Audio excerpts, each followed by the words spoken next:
ડાંગ જિલ્લામાં દીપડાનું બચ્ચું કૂવામાં ખાબક્યું હતું। વન વિભાગ હસ્તકની શામગહાન રેન્જ વિસ્તારની આ ઘટના। આ સાથે જ ધુમખલ વન વિભાગની નર્સરીમાં કૂવામાં પડ્યું હતું દીપડાનું બચ્ચું। વન વિભાગે કૂવામાં દીપડાના બચ્ચાનું કર્યું હતું રેસ્ક્યુ। દીપડાના બચ્ચાને રેસ્ક્યુ સેન્ટરમાં ઓબ્ઝર્વેશન હેઠળ મૂકવામાં આવ્યું। ગીર સોમનાથના ભેટાડી ગામમાં સિંહોએ 2 વાછરડાનું કર્યું મારણ। મધરાત્રે મકાનની વાડીમાં પ્રવેશ્યા હતા 3 સિંહ। 3 સિંહોએ વાડીમાં રહેલા પશુઓનું મારણ કર્યું। છોટાઉદેપુરના ખેંદા ગામની સગર્ભાને જોડીમાં હોસ્પિટલ લઈ જવાની ઘટનાઓનો સામે આવ્યો હતો મુદ્દો।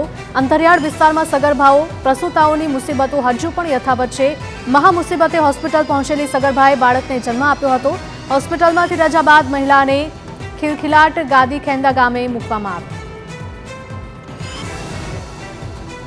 કાચા રસ્તાના લીધે ખિલખિલાટ ગાડી ગામ સુધી પહોંચી ન શકી। પ્રસૂતાને નવજાત સાથે 1 કિલોમીટર ચાલીને પોતાના ઘરે પહોંચવું પડ્યું। વિકાસના દાવા વચ્ચે અંતરિયાળ ગામોમાં પાકા રસ્તા ક્યારે બનશે તેને લઈને સવાલ।